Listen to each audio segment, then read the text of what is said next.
Bom dia, tudo bem, gente? Estamos aí, né? Mais um dia para honra e glória do Senhor, né? Estamos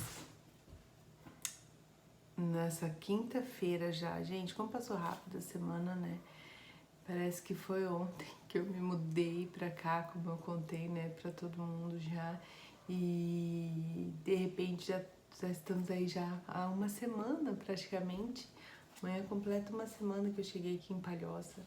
Graças a Deus as coisas já estão melhores, tudo no seu, né, começando a ficar no seu devido lugar, rotinas, né, sendo refeitas. Eu não sei vocês, mas eu tenho uma necessidade, nossa família é uma família de rotina.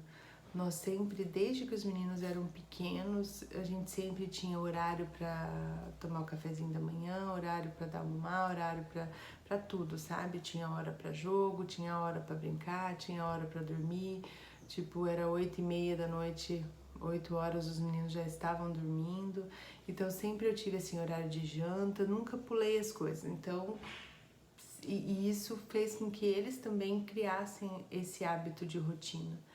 E eu confesso, assim, a gente estava sentindo falta de começar a ter, né? Até essa semana, umas 2, 3 vezes eu peguei o Miguel, né? Mãe, o que você acha dessa rotina? Tipo, não, porque agora eu vou estudar à tarde esse ano, então eu vou acordar a tal hora, vou fazer tal coisa, vou fazer tal coisa, aí à noite eu faço outra coisa, sabe? Tipo, montando a rotina dele. Quando eles eram pequenos, eu montava a rotina de cada um deles e deixava na porta da geladeira. Então eles já sabiam quem tirava o lixo, o horário para tirar, as coisas para fazer. Claro que assim, não era um regime de escravidão, né? Tipo, se você não faz, né, vou te deixar sem nada, tal. A gente vai avisando, até mesmo para eles criarem a responsabilidade, né, de fazerem, né, esse tipo de atividade, de terem as responsabilidades dele. A casa é de todo mundo, a gestão da casa é de todo mundo, o cuidado da casa é de todo mundo. Então, assim, o participar a família disso é fundamental, né? Aí com toda essa coisa, né, essa bagunça, essas coisas, o que a gente acaba fazendo? Às vezes é mais fácil a gente pegar e fazer, né? Tô vendo que meu cabelo tá coisado. Mais fácil a gente pegar e fazer do que às vezes a gente passar para eles fazerem, até explicar ou faz errado, não sei o quê. E nisso eu errei um pouco, sabe, nesse processo agora, porque eu acabei atribuindo muitas coisas para mim e é onde eu acabei ficando sobrecarregada, né? Porque trabalho de casa sobrecarrega, cansa, gente, é puxado, é pauleira, todo mundo que tá em casa, né? Doce ilusão a gente pensar que quem está em casa tá de boa. Nossa, fulano não trabalha e tá de boa. Nossa, só fica de boa lá. Vou pedir pra fulano fazer tal coisa porque fulano não, né, tá em casa. Isso é uma ilusão, porque a gente tá em casa, a gente não para um minuto, né? Justamente para quê? Para fazer realmente do nosso lar um bom lugar, né? Um lugar gostoso, um lugar harmônico, um lugar onde o marido quando chega do trabalho, ou no caso do meu não chega, né? Tá aqui permanente, mas quando ele sai da sala dele, ele se sente amado, se sente acolhido, sente um lugar de segurança, sabe? Um lugar de estabilidade e não um lugar de caos, né? Eu acho que assim nós temos que parar para olhar realmente isso, né? E essa rotina ela traz essa leveza, porque a gente acaba realmente tendo ali, sabe, uma programação para poder estar fazendo. Pera aí, gente, deixa eu desligar aqui. Aí, não coloquei no modo avião e já entrou uma ligação aqui no meio do vídeo. Mas enfim, tá todo mundo em casa aqui, ninguém é perfeitinho, né? E faz parte do negócio. Então, assim, nem sei por que eu tô falando sobre isso, mas antes mesmo de ler o devocional de hoje, eu já tinha pensado nisso. Eu falei, nossa, eu tenho que fazer um devocional sobre família. Eu acho que vou entrar no tema família pra gente poder realmente estar buscando mais falar sobre o crescimento, sobre o desenvolvimento familiar, né? Sobre pais, filhos, sobre marido e mulher, sobre relacionamento.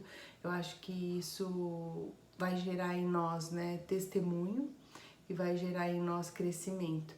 Então, provavelmente aí eu vou começar a elaborar já uma série de devocionais para que a gente possa fazer em cima dessa questão familiar, porque o núcleo, né, familiar é o lugar mais importante, porque é da família, desse berço, é dessa casa que nascem os grandes homens, as grandes mulheres, que saem os bons frutos daquilo que a gente tem cultivado. Então, ainda mais nesse tempo, né, que a gente tem vivido, uma geração que, meu Deus, assusta um pouco certas coisas. Eu vi uma reportagem essa semana que eu falei, Jesus, né, sobre aquela questão dos adolescentes se identificarem como cães, né?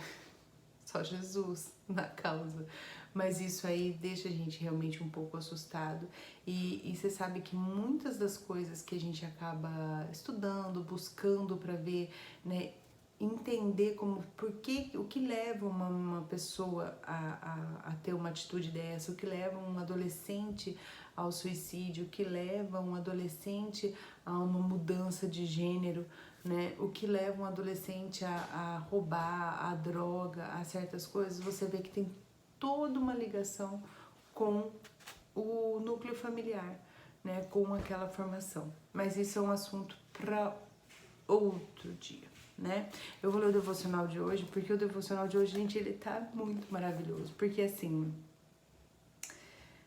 é uma lembrança pra gente. Na verdade, todo mundo já sabe disso, mas às vezes a gente, num momento de desespero, a gente acaba esquecendo, né? O texto que eu vou ler tá lá em Marcos 6,32, aonde diz: "E foram sós num barco para um lugar deserto." O deserto é um lugar necessário, porém ele é passageiro. O trecho citado acima mostra o próprio Jesus levando os discípulos de um lugar cheio de água para uma área cheia de terra. A Bíblia também conta histórias como o povo de Israel que foi levado para o deserto ao sair do Egito.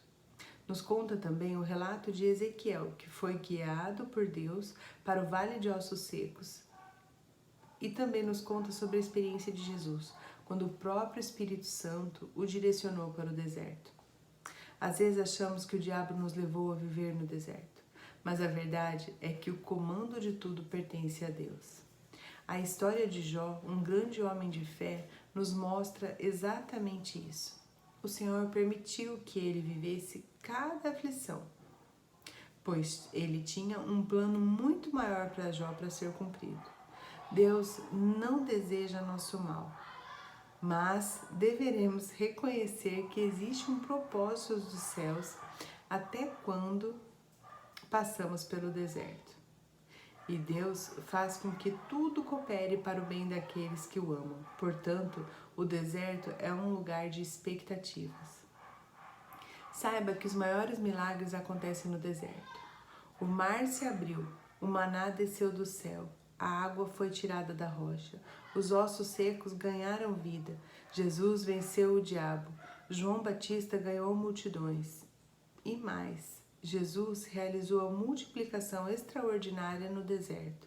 Agora, imagine o que ele vai fazer na tua vida, na minha vida, nas nossas vidas. Em Mateus 6,34 ele diz: "E Jesus, saindo, viu uma grande multidão e teve compaixão deles, porque eram como ovelhas que não têm pastor, e começou a ensinar-lhes muitas coisas." Primeiro, nós devemos entender: o deserto não é único, ele não é só meu. Nós não estamos só no deserto. Em segundo, nós temos que ter a certeza de que Deus sempre se compadece e cuida de nós quando nós estamos lá. Em terceiro lugar, nós temos que nos preparar para aprender as lições preciosas durante esse período, prestar muita atenção no que a gente tem vivido durante esse deserto. Com o deserto, o Senhor quer nos ensinar sobre um processo de dependência, um processo de espera, humildade, de valorização, de confiança e de comunhão. O mesmo Deus que nos leva para o deserto é o mesmo Deus que nos tira de lá. O sofrimento faz parte da condição humana e vem para todos nós. A chave é a forma como reagimos a ele. Ou nós nos afastamos de Deus com raiva e amargura, ou nós nos aproximamos dele com confiança. Quem escreveu essa frase foi Billy Graham, nada mais, nada menos, né, gente? Vamos falar sério. Assim, eu acho que só de ler isso aqui já ficou muito claro para nós, né? Porque, assim, Deus está no nosso processo de deserto, Deus está conosco, em nenhum momento Ele nos deixa só, Ele nos acompanha nesse processo para que haja o que? Amadurecimento em nós, crescimento, desenvolvimento, né? E através disso a gente aprenda a ter, né, a depender dele. O que o Senhor busca de nós realmente é uma dependência. Às vezes a gente tem a tendência de querer ajudar a Deus, a gente tem a tendência de achar que Deus tem mais com o que se preocupar do que se preocupar com o meu problema, sabe? Que nem assim, às vezes a gente acha que a gente não é digno e nem merecedor da ajuda de Deus quando a gente tá cansado, tá sobrecarregado, como aconteceu comigo nesses dias, né? A gente acha que pedir para que o Senhor traga refrigério sobre as nossas vidas, pedir para que o Senhor traga mudança, transformação sobre as nossas vidas em determinadas situações é supérfluo, é pouco. Mas o Senhor quer dizer que no nosso deserto, independente do tamanho dele, seja um luto, seja uma doença, ou seja simplesmente um processo de mudança como aconteceu comigo, o Senhor está conosco. Ele quer que a gente dependa dele, Ele quer que eu olhe para Ele e aprenda a ter humildade, sabe, de reconhecer a grandeza dele, de dizer assim, eu não consigo só, sabe? E de ter a paciência de esperar por algo que está por vir. Né? Às vezes a gente não tem a paciência de esperar, a gente começa a passar pelo deserto, não, porque eu já vou sair, porque eu não sei o que, não sei o que, não sei o que, e a gente não pergunta para Deus o que é a vontade dele, o que ele quer. Muitas vezes a gente não sente que a gente está fazendo a coisa certa, mas a gente continua fazendo, porque a gente não consegue esperar, né? A gente não consegue confiar, né? A gente não valoriza a atenção que o Senhor nos dá, né? Então, assim, a gente tem que buscar durante o processo de deserto realmente assim a comunhão com Deus, porque é através dessa comunhão, através desse relacionamento que é que eu falo, é o princípio base. É o princípio base do negócio, é a comunhão com Deus, é se reconciliar, é se achegar a Ele, é se conectar com Ele, é grudar nele, é colar nele, porque assim, não adianta, às vezes a gente quer viver algo diferente, a gente vê as outras pessoas vivendo algo diferente, a gente entende que assim, nossa, fulana passou por isso, uau, só depois, nossa, foi super top, passou, mas a gente não vê a entrega que a pessoa faz, né? Às vezes a gente vê sim o deserto que a pessoa tá passando, o tempo que a pessoa tá passando, a gente se compadece daquilo, a gente tem dó, né? Às vezes, assim, em algumas situações a gente fala assim, nossa, coitado, fulano não merecia passar por isso, né, que tá passando, tal. Mas, assim, muitas vezes a gente se lamenta, conversa, fala sobre, ou ao contrário, tipo, fulano merece mesmo passar por isso, sabe? Julga a vida das pessoas e depois quando essa pessoa, se ela tá junto com Deus, se ela tá conectada com Deus e ela passa por esse deserto de uma forma esplendorosa, recebendo a vitória daquilo que o Senhor quer proporcionar para ela lá no final, muitas vezes aquela pessoa que está de fora fala assim, nossa, mas só acontece com fulana, só a pessoa recebe, só a pessoa tem, mas a pessoa não entende que durante o processo de deserto, durante o processo de amadurecimento, durante o processo de aprendizado, essa pessoa se dedicou, essa pessoa tem buscado, essa pessoa tem tentado mudança, tem tentado melhora, né?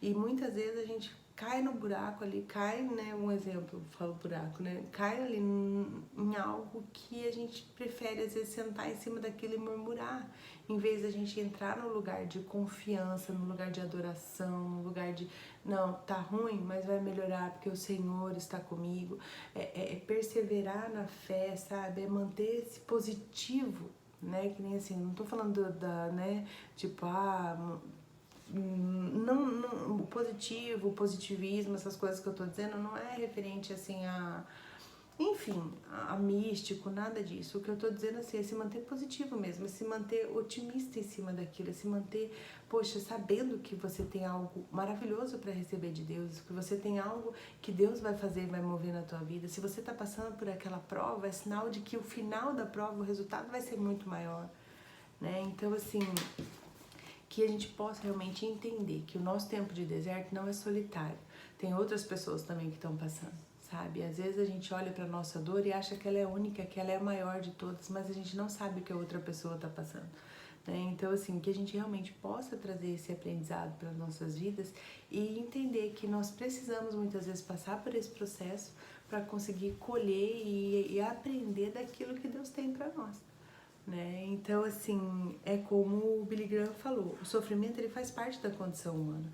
Todos nós vamos sofrer de alguma forma, né? Porque ninguém nasceu tipo para não morrer, ninguém nasceu para não sofrer. Faz parte da nossa condição. Nós sentimos dor, nós sentimos cansaço, nós temos sentimentos, nós temos carne, nós temos um corpo, nós temos espírito e alma que habitam no corpo.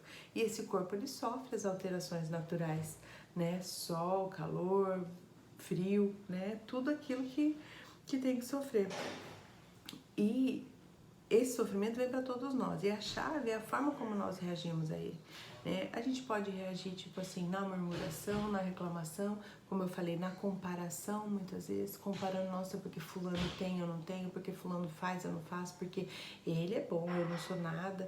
E a gente cai nesse lugar, ou a gente pode se aproximar de Deus e confiar de que tipo assim, não, Senhor, eu vou passar, eu tô passando, o perrengue é grande, a luta é forte, mas eu tô aqui porque eu creio naquele que faz todas as coisas, eu creio no Deus que vive, eu creio no Deus maravilhoso, né? Então, assim, é essa a dica e o devocional de hoje, e a oração do devocional que ele colocou aqui é bem linda também. Espírito Santo, ajuda-me a lembrar de que a sabedoria pertence ao Senhor.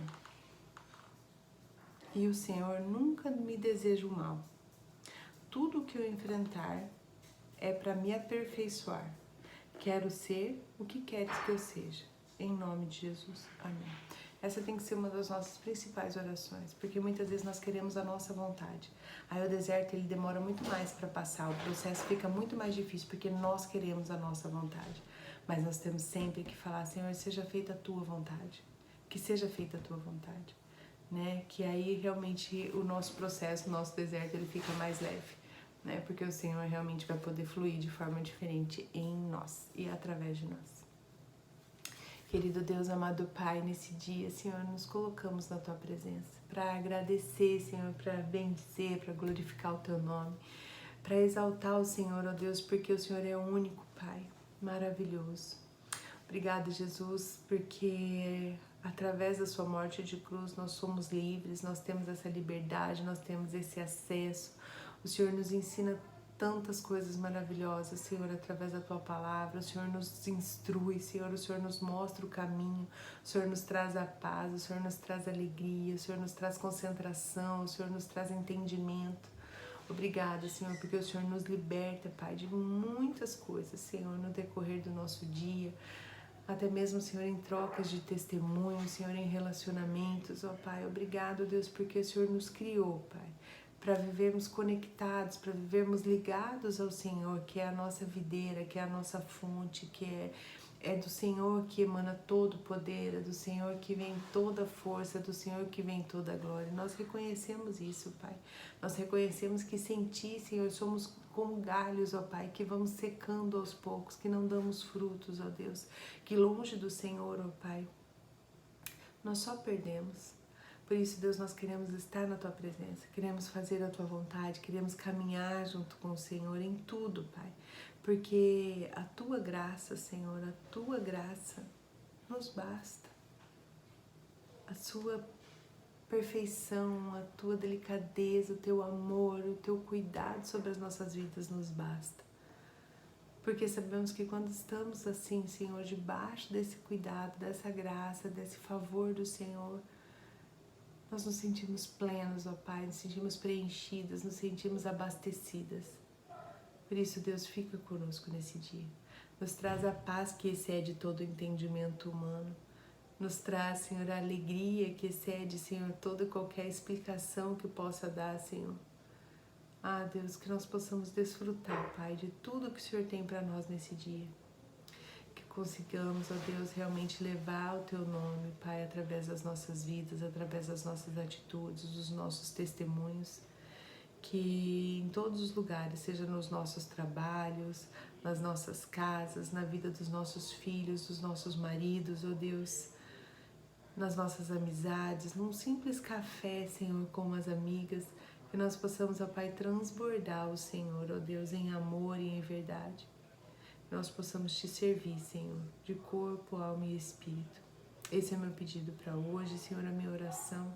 Que o Senhor abençoe a vida, o lar, ó Deus, de cada um aqui, Pai. Que o Senhor continue prosperando, Pai, em saúde, em amor, em finanças, Pai, em todas as áreas, ó Pai, cada vida aqui. Essa é a minha oração, Senhor, para esse dia, clamando, ó Deus, o Teu mover e o Teu cuidado. É isso que eu peço, Senhor, no santo e doce nome de Jesus. Abençoa também a nossa nação, o nosso Brasil, ó Pai, que seja tudo para a honra e glória do Teu nome, ó Deus, em nome de Jesus. Amém. Amém, gente. Um beijo, Deus abençoe e qualquer coisa vamos falando. Tchau, tchau.